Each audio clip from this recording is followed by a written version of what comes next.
투스타가 면회를 왔다가 군 전체가 발칵 뒤집혔습니다. 정말 평범한 면회일이었어요. 하지만 그녀가 정문의 모습을 드러낸 순간 부대 전체가 술렁이기 시작했죠. 도시락을 손에 든 여자, 한 병사의 엄마라고 했습니다. 하지만 그 병사의 이름을 들은 간부들은 숨조차 제대로 쉬지 못했습니다. 진실은 철저히 숨겨졌고 병사는 감기라는 핑계로 격리됐으며 모두가 입을 다물었습니다. 하지만 그녀는 평범한 엄마가 아니었습니다. 바로 투스타 소장이었으니까요. 잠깐 이 영상이 마음에 드신다면 구독과 좋아요 부탁드릴게요. 여러분의 이야기도 늘 궁금합니다. 그럼 지금부터 오늘의 이야기 속으로 함께 들어가 볼까요? 새벽 5시 서울 근교에 위치한 육군 제7기동군단 지휘통제실은 아직 어둠이 채가시지 않았습니다. 형광등 불빛 아래 박지영 소장은 마지막 보고서를 검토하고 있었습니다. 투스타 계급장이 반짝이는 정복 어깨는 더없이 든든해 보였지만 그녀의 표정에는 어딘가 모를 걱정이 스며 있었습니다. 군단장님, 오늘 일정은 모두 마무리되었습니다. 부관이 조심스럽게 말을 건넸어요. 박지영은 고개를 끄덕이며 서류를 정리했습니다. 수고했네. 먼저 들어가 보게. 지휘 통제실을 나서며 박지영은 시계를 확인했습니다. 벌써 새벽 5시 반. 오늘은 정말 특별한 날이었습니다. 6개월 만에 아들 민준이를 만나는 날이었거든요. 자택으로 돌아온 박지영은 곧바로 군복을 벗고 앞치마를 둘렀습니다. 냉장고를 열어 미리 준비해둔 재료들을 꺼내며 입가에 자그마한 미소가 번졌습니다. 멸치볶음과 소불고기. 민준이가 어릴 때부터 세상에서 가장 좋아하던 반찬들이었죠. 우리 아들, 얼마나 야위었을까. 박지영은 나지막이 중얼거리며 멸치머리를 정성스럽게 떼어냈습니다. 멸치볶음을 만들면서 박지영의 마음속에는 여러 감정이 교차했습니다. 아들이 포항 해병대에 입대한 지 벌써 8개월. 처음에는 정말 자랑스러웠습니다. 엄마를 따라 군인의 길을 선택한 아들이 너무나도 대견했거든요. 하지만 시간이 흐를수록 걱정은 눈덩이처럼 불어났습니다. 소불고기를 재우면서 박지영은 지난주 아들과의 통화를 떠올렸습니다. 평소보다 목소리에 힘이 하나도 없었고 말수도 눈에 띄게 줄었죠. 괜찮다고 말은 하면서도 어딘가 억지로 쥐어짜내는 듯한 느낌이었습니다. 엄마, 나 잘 지내고 있어. 걱정하지 마. 그때 민준이의 목소리에는 특유의 밝고 씩씩한 기운이 없었습니다. 대신 무언가를 필사적으로 숨기려는 듯한 조심스러운 기색이 역력했죠. 박지영은 고개를 저으며 애써 나쁜 생각들을 떨쳐냈습니다. 군 생활이 힘든 건 당연한 거지. 우리 민준이도 이제 진짜 사나이가 되어가는 과정일 거야. 도시락을 싸면서 박지영은 하나부터 10까지 특별히 신경을 썼습니다. 밥은 민준이가 좋아하는 찰기로 맞췄고 반찬들도 간을 보며 다시 한번 맛을 다듬었죠. 김치도 새콤달콤하게 딱 알맞게 익은 것으로 골라 담았습니다. 6개월 만에 보는 아들인데 힘든 군 생활에 아주 잠깐이라도 따뜻한 위로가 되었으면 하는 마음뿐이었습니다. 도시락을 다 싸고 나서 박지영은 시계를 봤습니다. 아침 8시. 부대까지는 차로 1시간 남짓거리였습니다. 면회 시간에 딱 맞춰가려면 이제 슬슬 준비를 해야 했습니다. 평상복으로 갈아입으면서 박지영은 잠시 망설였습니다. 그냥 군복을 입고 갈까 하는 생각이 스쳤거든요. 하지만 이내 고개를 저었습니다. 오늘은 군단장이 아닌 그저 하나이의 엄마로 가고 싶었습니다. 차를 몰고 부대로 향하는 길. 박지영은 민준이에게 전화를 걸었습니다. 면회가 가능한지 확인하고 싶어서요. 여보세요? 민준아? 엄마야. 아, 엄마. 민준이의 목소리는 여전히 어딘가 모르게 어색했습니다. 평소 같았으면 엄마? 하고 반갑게 소리쳤을 텐데 오늘은 꼭 남의 일처럼 차분했죠. 오늘 엄마가 면회 가려고 하는데 괜찮지? 전화기 너머로 잠깐의 침묵이 흘렀습니다. 그리고 믿을 수 없는 민준이의 대답이 들려왔습니다. 엄마, 오늘은 오지 말아줘. 면회 안 되는 날이야. 박지영의 심장이 바닥으로 쿵 하고 떨어지는 것 같았습니다. 왜? 무슨 일 있어? 그냥 부대 사정이 좀 있어서. 다음 주에 와줘, 엄마. 민준이의 목소리에는 간절함이 섞여 있었습니다. 마치 정말로 오지 말아 달라고 애원하는 것 같았어요. 전화를 끊고 난 후 박지영은 핸들을 꽉 쥐었습니다. 어머니의 직감이 머릿속에서 시끄럽게 경고음을 울리고 있었습니다. 뭔가 잘못됐다. 민준이가 무언가를 숨기고 있다. 박지영은 차를 갓길에 세우고 깊게 숨을 골랐습니다. 투스타 군단장으로서 수많은 위기 상황을 헤쳐온 그녀였지만 지금 이 순간만큼은 그저 아들이 걱정되는 평범한 어머니일 뿐이었습니다. 아니야, 이건 직접 가서 확인해 봐야 해. 박지영은 다시 시동을 걸고 포항 해병대 부대를 향해 차를 몰았습니다. 조수석에 놓인 정성스럽게 싼 도시락이 불안하게 흔들리고 있었습니다. 박지영이 해병대 부대에 도착한 것은 오전 10시였습니다. 부대 정문 앞에서 차를 세우고 면회 신청서를 작성하면서 그녀는 주변을 유심히 살폈습니다. 겉보기에는 평범한 해병대 부대의 모습이었지만 어딘지 모르게 날카로운 긴장감이 흐르는 것 같았습니다. 면회실로 들어서자 담당 하사가 접수를 받았습니다. 어느 훈련병 면회 오셨습니까? 이민준 이병입니다. 저는 어머니고요. 하사는 명단을 확인하더니 대놓고 곤란한 표정을 지었습니다. 아, 이민준 이병은 현재 면회가 좀 어려운 상황입니다. 왜요? 무슨 문제라도 있나요? 박지영의 목소리에 걱정이 가득 묻어났습니다. 감기 몸살 기운이 심해서 현재 의무실에 격리 중입니다. 그래서 면회는 불가능합니다. 박지영은 눈썹을 살짝 찌푸렸습니다. 감기 몸살이요? 어제 통화에서는 그런 말 전혀 없었는데요. 감기면? 잠깐 얼굴만이라도 볼 수 있지 않을까요? 멀리서라도요. 규정상 절대 안 됩니다. 하사의 대답은 칼같이 단호했습니다. 하지만 박지영은 무언가 이상하다는 걸 느꼈습니다. 하사의 눈동자가 자꾸만 뒤편 어딘가를 향하고 있었거든요. 마치 누군가의 눈치를 살피는 것처럼요. 박지영이 시선을 돌려보자 면회장 뒤편에서 자신을 감시하듯 지켜보는 남자를 발견했습니다. 상사 계급장을 단 중년 남성이었는데 눈빛이 유독 매섭고 날카로웠습니다. 그는 박지영과 눈이 마주치자 황급히 고개를 돌렸지만 여전히 이쪽을 의식하고 있다는 걸 느낄 수 있었습니다. 저 사람이 뭔가 관련이 있구나. 박지영의 오랜 군 경험이 직감적으로 말해주고 있었습니다. 저 상사가 이 모든 상황의 중심에 있다는 것을요. 그럼 언제쯤 면회가 가능한가요? 박지영이 다시 물었습니다. 한 일주일 정도는 격리해야 할 것 같습니다. 전염성이 있어서요. 하사의 대답은 너무나도 매끄러웠습니다. 마치 미리 연습이라도 한 대사처럼요. 박지영은 더 이상 묻지 않고 조용히 고개를 끄덕였습니다. 알겠습니다. 그럼 이거라도 좀 전해주세요. 그녀는 정성껏 싸온 도시락을 내밀었습니다. 죄송하지만 격리 중이라 외부 음식물 반입도 안 됩니다. 이번에도 역시 단호한 거절이었습니다. 박지영은 도시락을 다시 가방에 넣으며 마음속으로 되뇌었습니다. 틀림없어. 뭔가를 숨기고 있어. 면회실을 나서면서 박지영은 슬쩍 뒤를 돌아봤습니다. 그 상사는 여전히 자신을 뚫어지게 지켜보고 있었습니다. 두 사람의 시선이 다시 마주쳤고 이번에는 상사가 먼저 시선을 피했습니다. 부대를 나선 박지영은 근처 식당으로 향했습니다. 배가 고프기도 했지만 부대를 계속 관찰하고 싶었거든요. 정문이 훤히 보이는 창가 자리에 앉아 김치찌개를 주문했습니다. 식사를 하면서도 박지영의 눈은 부대 정문을 떠나지 않았습니다. 오가는 사람들, 차량들, 하나도 놓치지 않고 모두 관찰했죠. 군인으로서의 오랜 습관이었습니다. 점심시간이 되자 부대에서 몇 명의 간부들이 나왔습니다. 그 중에는 아까 면회실에서 봤던 바로 그 상사도 끼어 있었습니다. 그들은 마치 약속이라도 한 듯 박지영이 앉은 식당 바로 옆 식당으로 들어갔습니다. 박지영은 귀를 쫑긋 세웠습니다. 얇은 벽 너머로 그들의 대화 소리가 희미하게 들려오기 시작했습니다. 야, 이민중 그 새끼. 눈깔이 아주 삐딱하더니 결국 거기까지 꼰질렀더군. 박지영의 손에 들려있던 숟가락이 그대로 멈췄습니다. 민준이 아들 이야기를 하고 있었습니다. 그 엄마가 보통이 아니라던데? 혹시라도 위에 투서라도 넣으면 어떡하냐.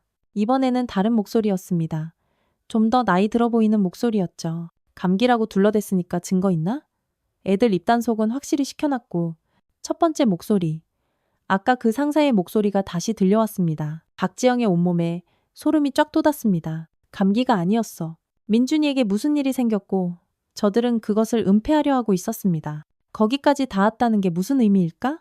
그리고 투서라는 말은 왜 나온 걸까? 박지영의 머릿속이 빠르게 돌아갔습니다. 수많은 가능성이 스쳐 지나갔지만 가장 유력한 것은 단 하나였습니다. 구타. 민준이가 구타를 당했고 그것을 신고하려 했거나 저항했을 가능성이 높았습니다. 그래서 지금 격리라는 이름 아래 꽁꽁 숨겨두고 있는 것이 틀림없었습니다. 박지영의 손이 부들부들 떨리기 시작했습니다. 분노가 치밀어 올랐습니다. 하지만 동시에 깊은 자책감이 파도처럼 밀려왔습니다. 내가 내 아들의 약점이었구나. 민준이가 자신의 정체를 숨긴 이유를 이제야 알 것 같았습니다. 어머니가 투스타 군단장이라는 사실이 알려지면 오히려 더 심한 괴롭힘을 당할 수도 있다고 생각했던 겁니다. 그래서 혼자 끙끙 앓으며 견뎌내려 했던 거죠. 박지영의 눈가에 뜨거운 눈물이 맺혔습니다. 하지만 그 눈물은 이내 얼음처럼 차가운 분노로 바뀌었습니다. 투스타 군단장으로서, 그리고 하나이의 어머니로서 이건 절대 용서할 수 없는 일이었습니다. 옆 식당에서 대화는 계속되고 있었습니다. 며칠만 더 버티면 돼. 멍 다 빠지면 그때 면회시켜주지 뭐. 그래도 조심해. 요즘 병역 문화 개선한다고 난리인데 혹시라도 위에서 쑤시고 내려오면 걱정 마. 우리끼리만 아는 일인데 뭘. 박지영은 더 이상 들을 수가 없었습니다.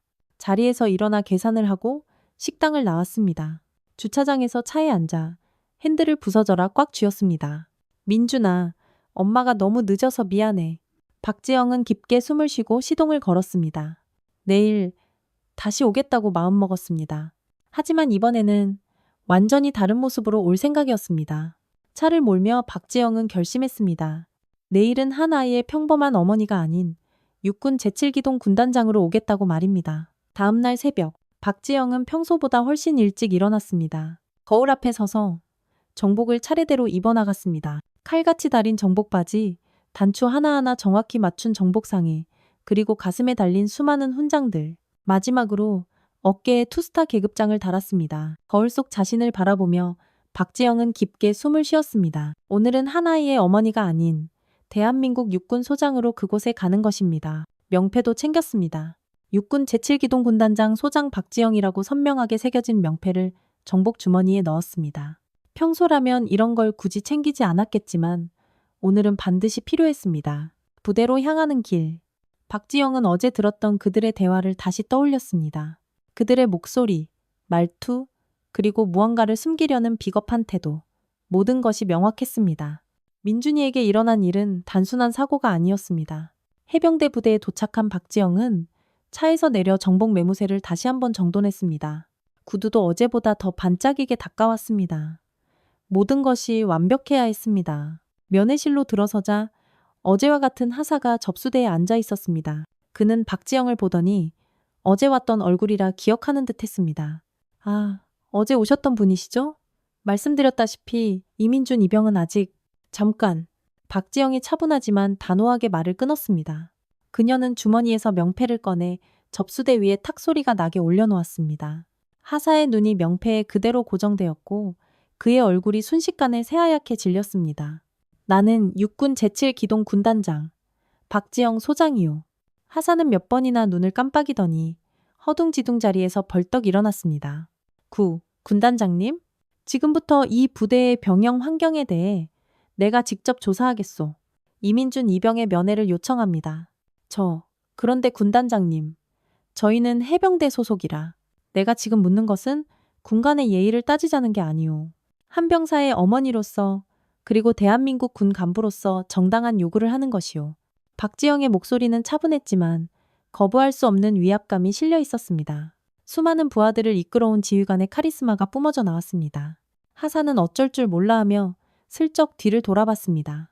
어제 봤던 바로 그 상사가 면회장 뒤편에서 이 모든 상황을 지켜보고 있었습니다. 상사도 박지영의 계급장을 보고는 당황하는 기색이 역력했습니다. 황진철 상사님을 좀 불러주시겠소? 박지영이 말했습니다. 하사는 깜짝 놀랐습니다. 어떻게 상사님 성함을, 군인은 명찰을 달고 다니는 법이지. 박지영이 황진철 상사의 가슴팍을 가리키며 말했습니다. 황진철 상사가 마지못해 앞으로 나왔습니다. 그의 이마에는 식은땀이 송골송골 맺혀 있었습니다. 군단장님, 저희 부대에는 무슨 일로? 황 상사, 어제 이민준 이병이 감기 몸살로 격리되었다고 들었소. 정확한 상황을 설명해 주시죠. 황진철은 잠깐 말을 더듬었습니다. 그게 며칠 전부터 몸살 기운이 좀 있어서. 의무병 진료 기록은 어디 있습니까? 진료 기록이요? 감기 몸살이면 당연히 의무병 진료를 받았을 텐데 그 기록을 보여달란 말이오. 황진철의 얼굴이 더욱 창백해졌습니다. 진료 기록 같은 건 있을 리가 없었으니까요. 이때 김태현 대대장이 급하게 면회실로 뛰어들어왔습니다. 하사가 급히 연락을 취한 모양이었습니다. 군단장님, 이게 무슨... 대대장님이시군요. 저는 이민준 이병의 어머니입니다. 동시에 육군 제7기동 군단장이기도 하고요. 김태현 대대장도 상황을 파악하고는 당황한 기색을 감추지 못했습니다. 군단장님, 이건 해병대 내부의 일이라 내 아들이 구타를 당했습니다. 박지영의 목소리가 한 옥타브 낮아졌습니다. 그리고 당신들은 그것을 감기 몸살이라고 거짓말하며 은폐하고 있습니다. 면회실 안이 순간 얼어붙었습니다. 다른 면회객들과 가족들도 모두 이쪽을 바라보고 있었습니다. 군단장님, 그런 일은 절대 내가 직접 확인하겠습니다. 지금 당장 이민준 이병을 이곳으로 데려와 주시기 바랍니다. 박지영의 명령조 목소리에 주변 분위기는 더욱 팽팽하게 긴장되었습니다. 김태현 대대장과 황진철 상사는 서로 눈치만 보며 망설였습니다. 혹시 확신이 서지 않으신다면 지금 당장 국방부에 직접 연락해서 확인해 보시죠. 육군 제7기동군 단장 박지영이 여기 와 있다고 말이요. 김태현 대대장은 더 이상 버틸 수 없다는 걸 깨달았습니다. 알겠습니다. 잠시만 기다려 주십시오. 5분 드리겠습니다. 박지영은 의자에 앉아 시계를 확인했습니다. 주변 사람들은 모두 숨을 죽이고 이 기막힌 상황을 지켜보고 있었습니다. 투스타 계급장을 단 여군 장성이 자신의 아들 문제로 직접 부대에 나타난 초유의 사태였으니까요. 3분 후 면회실 문이 열렸습니다. 그리고 박지영이 그토록 보고 싶어 했던 아들 민준이가 나타났습니다. 하지만 민준이의 모습을 본 순간 박지영은 말문이 턱 막혔습니다. 왼쪽 뺨에는 시퍼런 멍 자국이 선명했고 입술 한쪽은 터져서 아직 피딱지가 앉아 있었습니다. 걸음걸이조차 어딘가 부자연스러웠습니다. 엄마! 민준이가 작은 목소리로 엄마를 불렀습니다. 박지영의 눈에서 기어이 눈물이 흘러내렸습니다. 투스타 군단장이었지만 이 순간만큼은 그저 상처투성이 아들을 마주한 평범한 어머니일 뿐이었습니다. 민준아. 박지영의 목소리가 가늘게 떨렸습니다. 면회실 안의 모든 사람들이 이 안타까운 모자의 재회를 지켜보고 있었습니다. 그리고 모두가 직감적으로 알 수 있었습니다.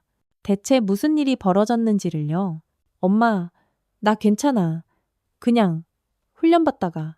민준이가 억지로 미소를 지으며 말했습니다.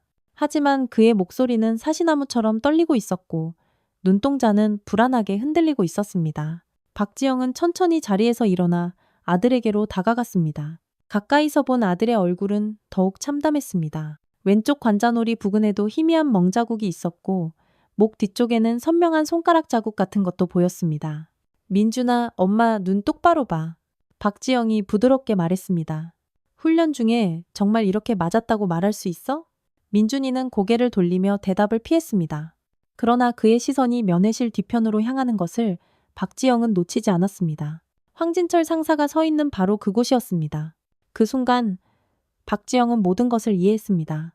아들은 지금 이 순간에도 두려워하고 있었습니다. 진실을 말하는 것 그 자체를요. 민준아, 이제 괜찮아. 엄마가 여기 있잖아. 박지영이 아들의 손을 잡으며 속삭였습니다. 하지만 민준이는 여전히 입을 꾹 다물고 있었습니다. 대신 그의 눈동자가 황진철 상사를 향해 파르르 떨리고 있는 것이 모든 것을 말해주고 있었습니다. 박지영은 천천히 돌아서서 황진철 상사를 정면으로 바라봤습니다. 황 상사, 설명해 보시죠. 도대체 어떤 훈련을 하길래 병사가 이런 상처를 입게 됩니까? 그게 격투 훈련 중에 실수로. 황진철이 더듬거리며 대답했습니다. 격투 훈련? 박지영의 목소리에 얼음장 같은 냉기가 돌았습니다. 언제, 어디서, 누구와 했는지 구체적으로 보고해 주시죠. 황진철은 말문이 막혔습니다.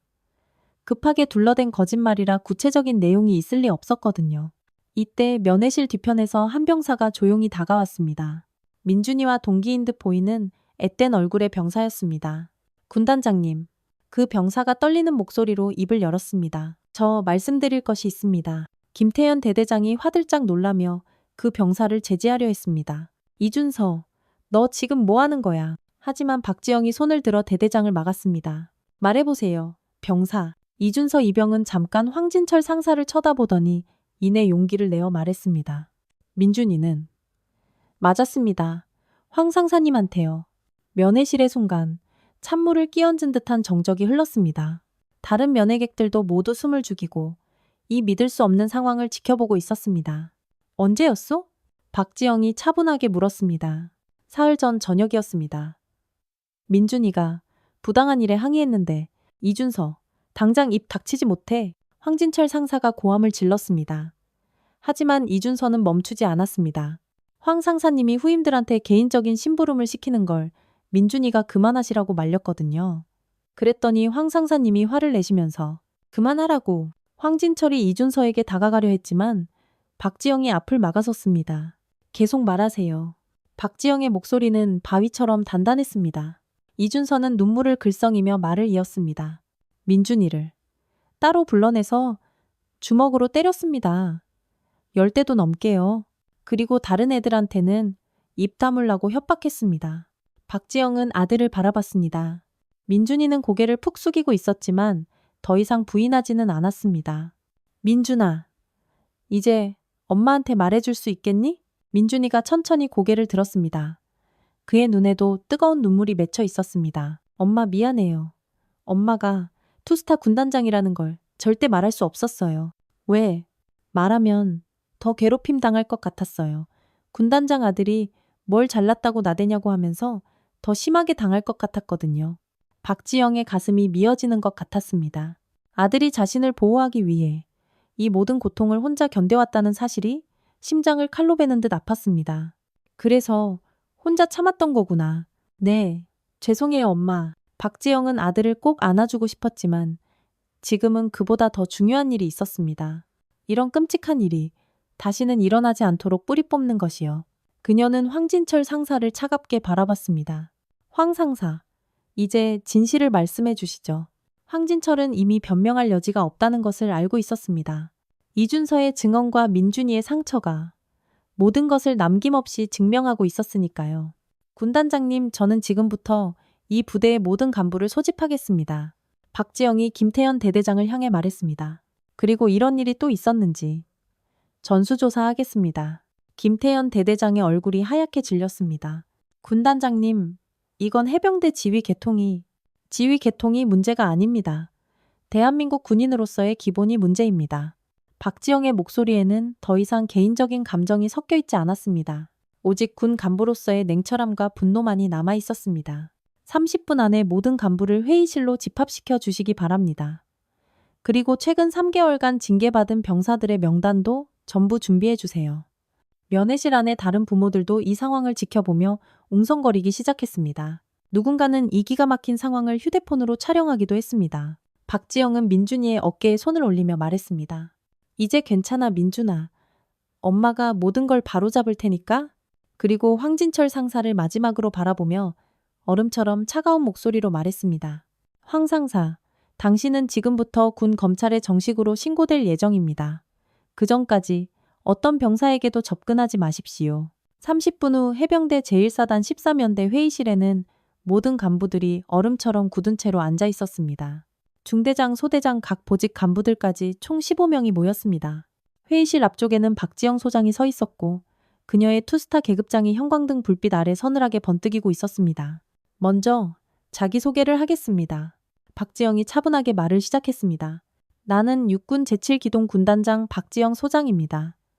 동시에 이민준 이병의 어머니이기도 합니다. 간부들 사이로 작은 술렁임이 일었습니다. 몇몇은 이미 소문을 들었겠지만 처음 듣는 사람들은 숨길 수 없는 충격을 받은 기색이었습니다. 오늘 이 자리에 온 이유는 단 하나입니다. 제 아들이 부당한 폭력을 당했고 그것이 조직적으로 은폐되고 있다는 사실을 확인했기 때문입니다. 김태현 대대장이 조심스럽게 입을 열었습니다. 군단장님, 혹시 오해가 있으신 것은 아닌지. 오해? 박지영의 눈빛이 칼날처럼 날카로워졌습니다.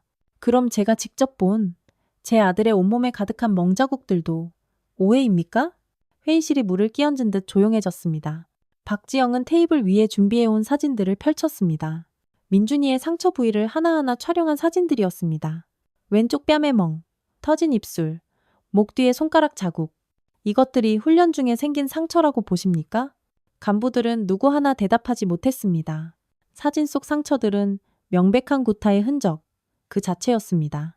이때 최수혁 대위가 조심스럽게 손을 들었습니다. 군단장님, 드릴 말씀이 있습니다. 말해보시오.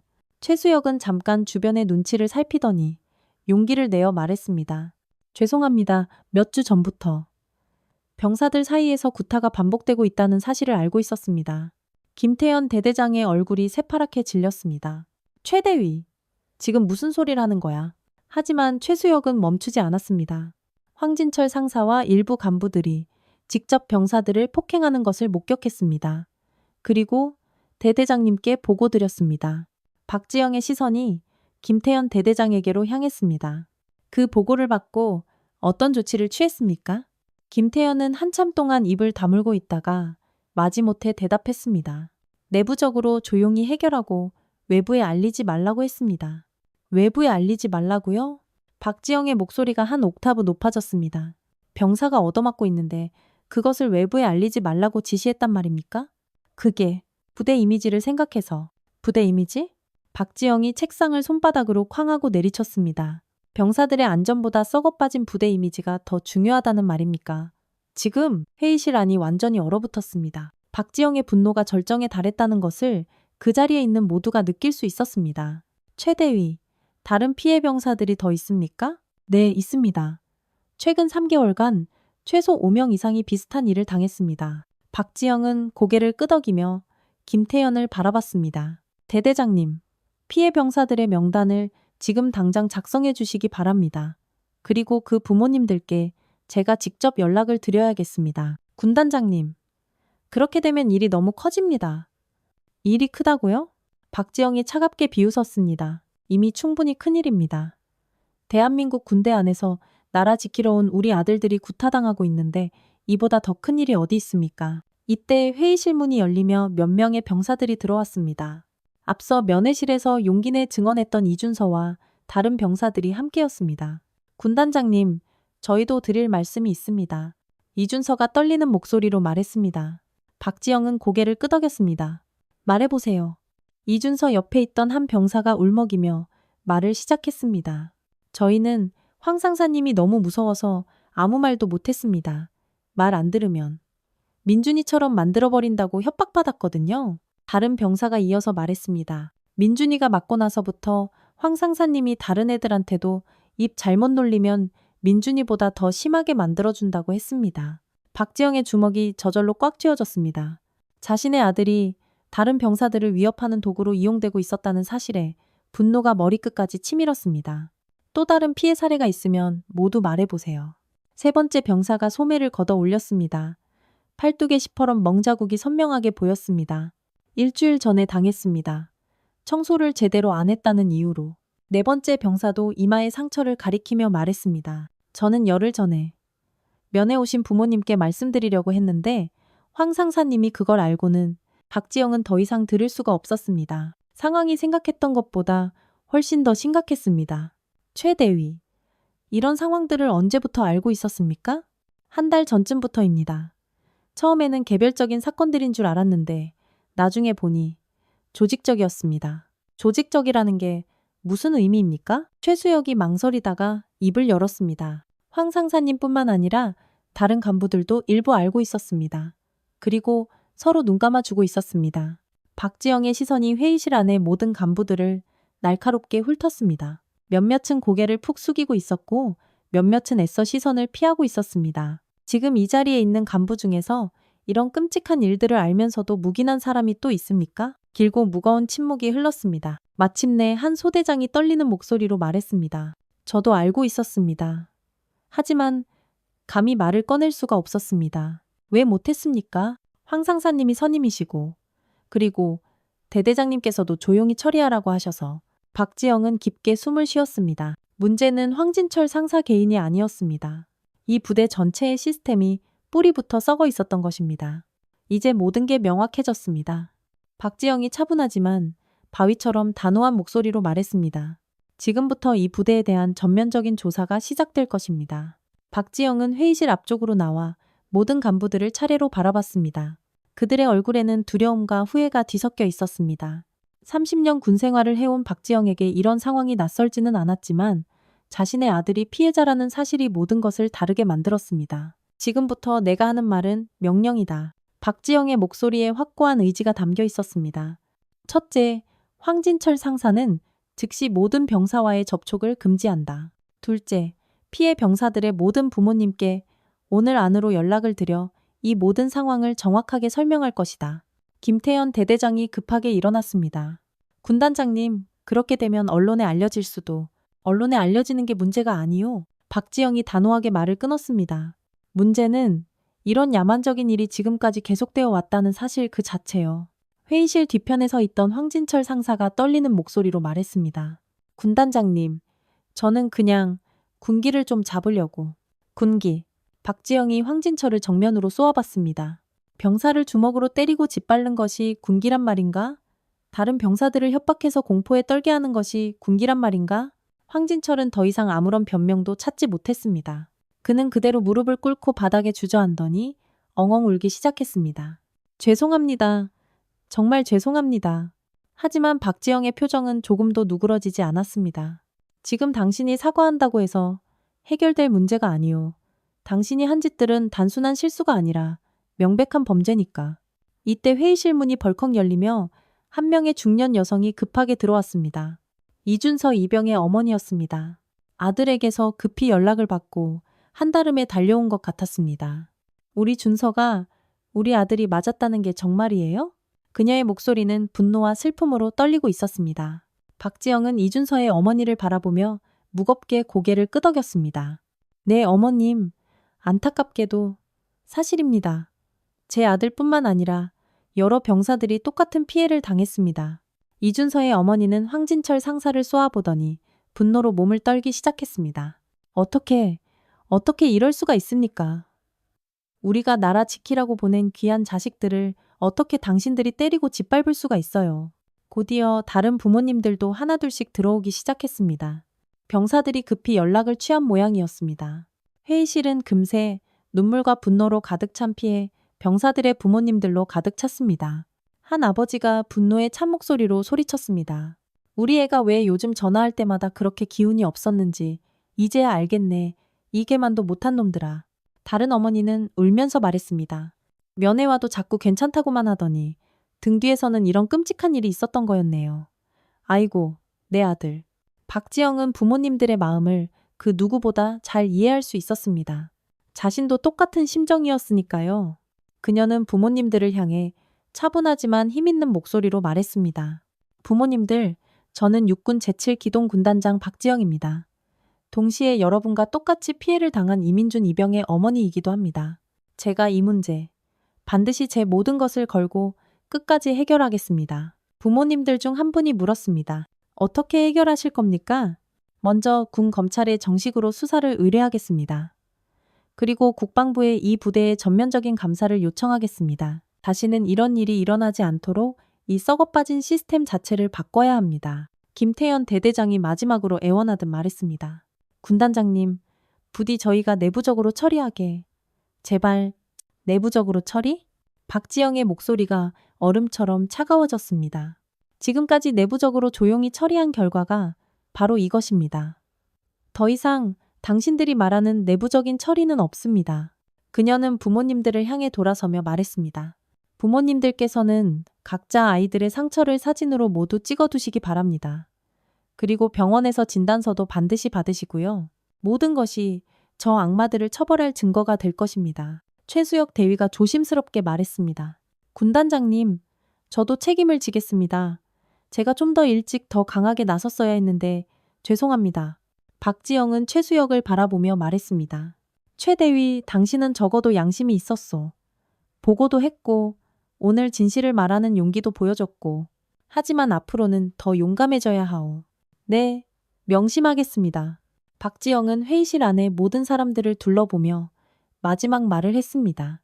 당신들은 이 귀한 아들들에게 군기가 아니라 공포를 심어주고 있었습니다. 군인은 나라를 지키는 사람들입니다. 그런 군인이 자신보다 약한 존재들을 괴롭히고 짓밟아서는 안 됩니다. 황진철 상사는 여전히 바닥에 무릎을 꿇고 있었습니다. 그의 얼굴에는 후회와 두려움이 뒤섞여 있었습니다. 황 상사, 당신이 지금 느끼는 그 두려움이 바로 이 아이들이 매일같이 느껴야 했던 감정입니다. 이제 그 의미를 조금이라도 알겠습니까? 박지영은 휴대폰을 꺼내 국방부에 직접 전화를 걸었습니다. 모든 사람들이 숨죽여 지켜보는 가운데 그녀의 목소리가 회의실에 또렷하게 울려 퍼졌습니다. 국방부입니까? 저는 육군 제7기동 군단장 박지영 소장입니다. 해병대 제1사단 13연대에서 발생한 병사, 집단 구타 및 은폐 사건에 대해 긴급 보고드립니다. 전화 통화가 진행되는 동안 회의실은 완벽한 정적에 휩싸였습니다. 모든 사람들이 이것이 진짜 끝의 시작이라는 것을 직감하고 있었습니다. 네, 지금 당장 특별조사팀 파견을 요청합니다. 그리고 군 검찰에도 즉시 통보하여 관련자 전원에 대한 수사를 개시해 주시기 바랍니다. 전화를 끊은 박지영은 마지막으로 부모님들을 바라보며 말했습니다. 이제 시작입니다. 우리 아이들이 두려움 없이 안전하게 군 복무를 마칠 수 있도록 저와 함께 끝까지 싸워주십시오. 회의실 안에서 부모님들이 박수를 치기 시작했습니다. 그리고 누군가는 참았던 눈물을 터뜨렸습니다. 드디어 지옥 같던 이곳에 변화가 시작되고 있었습니다. 3일 후 해병대 제1사단 13연대에는 국방부 특별조사팀과 군 검찰 수사관들이 파견되었습니다. 박지영의 신고 이후 상황은 그야말로 일사천리로 전개되고 있었습니다. 부대 곳곳에서는 병사들과의 개별 면담이 진행되었고 간부들은 하나씩 조사실로 불려나가고 있었습니다. 박지영은 조사팀장인 육군 준장과 함께 부대 내 상황을 점검하고 있었습니다. 조사가 시작된 지 사흘 만에 추가 피해 사례들이 속속 드러나고 있었습니다. 군단장님, 현재까지 확인된 피해 병사가 총 12명입니다. 조사팀장이 보고했습니다. 그리고 가해자도 황진철 상사 외에 3명이 더 있는 것으로 확인됐습니다. 박지영의 표정이 더욱 굳어졌습니다. 생각했던 것보다 훨씬 더 심각하군요. 네. 그리고 대대장 김태현도 이런 상황을 알고도 묵인한 정황이 확실합니다. 수사 결과에 따라 중징계가 불가피할 것 같습니다. 이때 조사실에서 김태현 대대장이 나왔습니다. 그의 얼굴은 완전히 초췌해져 있었습니다. 박지영과 눈이 마주치자 그는 깊이 고개를 숙였습니다. 군단장님, 죄송합니다. 김태현의 목소리는 힘없이 떨리고 있었습니다. 박지영은 차가운 표정으로 그를 바라봤습니다. 지금 나에게 사과한다고 해서 달라질 것은 없습니다. 당신은 지휘관으로서 병사들을 보호해야 할 신성한 의무를 저버렸습니다. 저도 몰랐습니다. 이렇게까지 심각한 줄은. 몰랐다고요? 박지영의 목소리가 칼날처럼 날카롭게 높아졌습니다. 최수혁 대위가 분명히 보고했다고 했는데 그것도 몰랐다는 겁니까? 김태현은 더 이상 아무 변명도 하지 못했습니다. 그는 그저 죄인처럼 고개만 숙이고 있을 뿐이었습니다. 한편 다른 조사실에서는 황진철 상사에 대한 강도 높은 조사가 진행되고 있었습니다. 처음에는 끝까지 범행을 부인하려 했던 그도 결국 쏟아지는 피해 병사들의 증언과 명백한 물증 앞에서 모든 것을 인정할 수밖에 없었습니다. 제가 다 잘못했습니다. 황진철이 울면서 말했습니다. 하지만 정말 군기를 잡으려고 한 것뿐이었습니다. 조사관이 냉정하게 대답했습니다. 군기를 잡는다는 명목으로 병사를 상습적으로 폭행한 것은 명백한 범죄입니다. 변명의 여지가 없습니다. 조사가 진행되는 동안 부대 분위기도 서서히 바뀌고 있었습니다. 병사들은 더 이상 간부들을 두려워하지 않았고 자유롭게 자신의 의견을 표현하기 시작했습니다. 최수혁 대위는 임시로 중대를 맡으며 병사들과의 대화 시간을 대폭 늘렸습니다. 앞으로는 어떤 부당한 일이 있어도 절대로 숨기지 말고 바로 나에게 신고하세요. 여러분을 보호하는 것이 바로 우리 간부들의 가장 중요한 역할입니다. 이민준도 많이 달라졌습니다.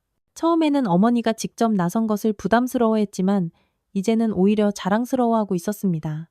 엄마 덕분에 다른 후임들도 구할 수 있었어요. 민준이가 박지영에게 말했습니다. 이제 부대 분위기가 정말 완전히 바뀌었어요. 다들 엄마를 영웅이라고 불러요. 박지영은 아들의 말에 조금은 위안을 받았습니다. 하지만 아직 끝나지 않았다는 것을 누구보다 잘 알고 있었습니다. 진짜 변화는 썩어빠진 시스템 자체가 바뀔 때 일어나는 것이니까요. 며칠 후 최종 조사 결과가 발표되었습니다. 황진철 상사와 다른 가해 간부 3명은 군 검찰에 구속 기소되었고 김태현 대대장은 직위 해제되었습니다. 또한 부대 전체에 대한 대대적인 병영문화 혁신 프로그램이 시행되기로 결정되었습니다. 박지영은 마지막으로 부대를 방문해 병사들과 만났습니다. 강당에 모인 200여 명의 병사들 앞에서 그녀는 말했습니다. 여러분이 용기를 내어 진실을 말해준 덕분에 이런 기적 같은 변화가 가능했습니다. 앞으로는 이 부대에서 그리고 대한민국 군대에서 이런 끔찍한 일이 다시는 일어나지 않을 것입니다. 병사들은 뜨거운 박수로 화답했습니다. 그들의 얼굴에는 이전에는 찾아볼 수 없었던 밝고 희망찬 기운이 가득했습니다. 박지영은 계속해서 말했습니다. 군은 명령으로 움직이지만 정의와 용기로 유지됩니다. 여러분 모두가 그 정의와 용기를 직접 보여주었습니다. 강당 한쪽에서 민준이가 어머니를 바라보며 조용히 눈물을 훔치고 있었습니다. 그리고 다른 병사들도 모두 감동받은 표정으로 박지영의 말을 가슴에 새기고 있었습니다. 연설이 끝나고 박지영은 민준이와 함께 부대를 나섰습니다. 차에 타면서 민준이가 말했습니다. 엄마, 정말 고마워요. 엄마가 아니었다면 이런 변화는 평생 불가능했을 거예요. 박지영은 아들의 손을 꼭 잡으며 대답했습니다. 민준아, 이제부터가 진짜 시작이야. 우리가 만든 이 작은 변화가 다른 모든 부대로 퍼져나가야 해. 차창 밖으로 해병대 부대가 서서히 멀어져 가고 있었습니다. 하지만 그곳에서 시작된 희망의 불씨는 이제 막 타오르기 시작했을 뿐이었습니다. 그날 저녁 뉴스에서는 이 사건이 대서특필되었습니다. 투스타 엄마, 아들 구타 사건 직접 해결, 병역 문화 혁신의 새로운 전환점 마련 등의 제목으로 연일 보도되었습니다. 박지영은 뉴스를 보면서 생각했습니다. 이제 정말로 우리 군이 바뀔 수 있을까? 하지만 그녀는 확신했습니다. 변화는 이미 시작되었고 그 누구도 돌이킬 수 없는 거대한 흐름이 되었다는 것을요. 3개월 후 해병대 제1사단 13연대는 완전히 다른 모습으로 탈바꿈했습니다. 국방부의 전면적인 감사와 병역 문화 혁신 시범 부대로 지정되면서 모든 것이 뿌리부터 바뀌었습니다. 황진철 상사와 김태현 대대장은 군사재판에 회부되어 중형을 선고받았고 중대장이었던 최수혁은 그의 용기 있는 내부 고발을 인정받아 국방부 병영정책혁신팀에 발탁되었습니다. 새로 부임한 연대장은 첫 정군 조회에서 이렇게 말했습니다. 이 부대에서 벌어졌던 부끄러운 일은 결코 고립된 사고가 아닙니다. 우리가 바뀌면 군 전체가 바뀔 수 있습니다. 병사들은 힘차게 고개를 끄덕였고 누군가는 조용히 눈물을 흘렸습니다. 진정한 변화가 시작되고 있다는 것을 모두가 피부로 느끼고 있었습니다. 이민주는 건강을 회복한 후 부대에 복귀했습니다. 이제 그는 사람들의 시선을 두려워하지 않았습니다. 오히려 후임들에게 먼저 다가가 말을 걸었고 어려움이 있으면 언제든 도움을 청하라고 격려했습니다. 어느 날 면회를 온 박지영에게 민준이가 말했습니다. 엄마, 저도 누군가를 지켜줄 수 있는 그런 군인이 되고 싶어요. 엄마처럼요. 박지영은 환하게 웃으며 아들의 손을 꼭 잡았습니다. 그 말, 엄마가 평생을 기다렸단다. 아들아, 시간은 빠르게 흘러 1년이 지났습니다. 서울 국방 컨벤션 센터에서는 국방부 병역문화혁신 콘퍼런스가 열리고 있었습니다. 박지영 소장이 기조 연설자로 초청되었고 그녀의 연설은 전군에 생중계되었습니다. 유튜브에서도 조회수 120만을 넘기며 큰 화제가 되었죠. 존경하는 국방부 관계자 여러분, 그리고 전국의 자랑스러운 장병 여러분, 박지영이 연단에서 차분하게 말을 시작했습니다. 1년 전 저는 하나의 평범한 어머니로서 이 자리에 서게 되었습니다. 청중들은 조용히 그녀의 말에 귀를 기울였습니다. 1년 전 대한민국을 떠들썩하게 했던 그 사건을 모르는 사람이 없었기 때문입니다. 그때 저는 분노했습니다. 제 아들이 당한 끔찍한 일 때문에요. 하지만 지금 저는 희망을 이야기하고 싶습니다. 그 사건이 가져온 놀라운 변화 때문입니다. 박지영은 화면에 통계 자료를 띄웠습니다. 지난 1년간 전국에서 보고된 부조리 및 구타 사건이 70% 감소했습니다. 그리고 병사들의 부대 생활 만족도는 40% 이상 증가했습니다. 청중석에서 우레와 같은 박수가 터져나왔습니다. 하지만 박지영은 더 중요한 메시지를 전하고 싶었습니다. 하지만 이런 숫자보다 더 중요한 것은 바로 우리 마음의 변화입니다. 이제 우리 병사들은 두려움 대신 자부심을 갖고 군 복무를 하고 있습니다. 연단 뒤편에서는 장교 정복을 입은 이민준이 조용히 박수를 치고 있었습니다. 그는 장교 후보생 과정을 우수한 성적으로 수료하고 이제 소위 임관을 코앞에 두고 있었습니다. 박지영은 연설을 계속했습니다. 진정한 변화는 위에서 시작되지만 아래에서 완성됩니다. 모든 간부들이 병사 한 명 한 명의 목소리에 진심으로 귀를 기울일 때 비로소 진정한 강군이 만들어지는 것입니다. 그녀의 목소리에는 뜨거운 확신이 담겨 있었습니다. 지난 1년간의 기적 같은 변화를 온몸으로 직접 목격했기 때문이었습니다. 군대는 계급으로 구분되지만 인간으로서는 모두가 평등합니다. 부모가 자식을 사랑하는 마음으로 후임을 대하고 자식이 부모를 존경하는 마음으로 선임을 대할 때 우리 군은 진정으로 강해질 것입니다. 청중석에서는 뜨거운 박수가 끊이지 않았습니다. 많은 사람들이 깊은 감동을 받은 표정으로 박지영을 바라보고 있었습니다. 박지영은 마지막 메시지를 전했습니다. 군은 명령으로 움직이지만 정의와 용기로 유지됩니다. 그리고 어머니의 사랑은 세상 그 어떤 계급장보다도 강한 힘을 가지고 있습니다. 연설이 끝나자 청중들은 모두 자리에서 일어나 기립박수를 보냈습니다. 민준이도 눈물을 흘리면서 자랑스러운 어머니를 바라보고 있었습니다. 행사가 끝난 뒤 어머니와 아들은 컨벤션 센터 앞 벤치에 나란히 앉았습니다. 박지영의 손에는 빛바랜 흑백 사진 한 장이 들려 있었습니다. 군복을 입고 늠름하게 서 있던 자신의 첫 훈련소 시절 사진이었습니다. 엄마는 왜 군인이 됐어요? 민준이가 물었습니다. 박지영은 조용히 웃으며 대답했습니다. 누군가를 지키기 위해서였지. 그리고 너를 지켜낸 바로 그 순간 난 군인으로서도 또 엄마로서도 세상에서 가장 강해졌단다. 민준이는 어머니의 어깨에 조용히 머리를 기대며 말했습니다. 엄마, 저도 이제 알 것 같아요. 진짜 강한 군인이 뭔지. 그게 뭔데? 자신보다 약한 사람을 지켜주는 사람이요. 엄마처럼. 박지영은 아들을 말없이 꼭 안아주었습니다. 그리고 마음속으로 다짐했습니다. 이 변화가 일시적인 바람이 아니라 영원한 문화가 되도록 계속해서 노력하겠다고 말입니다. 해가 저물어가는 붉은 하늘 아래 어머니와 아들은 오랫동안 그렇게 앉아 있었습니다. 1년 전의 깊은 아픔이 이제는 세상을 바꾸는 커다란 희망이 되어 있었습니다. 그리고 그 희망은 군대를 넘어 우리 사회 전체로 서서히 퍼져나가고 있었습니다. 며칠 후 민준이는 정식으로 소위로 임관했습니다. 임관식에서 그는 자신을 바라보는 새로운 후임들을 맞으며 굳게 다짐했습니다. 자신이 겪었던 끔찍한 아픔이 다시는 이 땅에 일어나지 않도록 진정으로 병사들을 위하고 보호하는 간부가 되겠다고 말입니다. 박지영은 늠름한 아들의 임관식을 지켜보며 생각했습니다. 이제 정말로 끝났구나. 아니, 이제 정말로 모든 것의 시작이구나. 변화는 한 어머니의 용기에서 시작되었지만 이제는 모든 사람의 노력이 더해져 거대한 강물이 되고 있었습니다. 그리고 그 변화의 강물은 앞으로도 결코 멈추지 않을 것이었습니다. 오늘 준비한 이야기는 여기까지입니다. 이야기가 마음에 드셨다면 좋아요와 구독 부탁드립니다. 그리고 여러분의 소중한 이야기도 꼭 댓글로 들려주시면 함께 더 깊고 따뜻한 대화를 나눌 수 있을 것 같습니다. 더 재미있는 영상으로 다시 찾아뵙겠습니다. 감사합니다.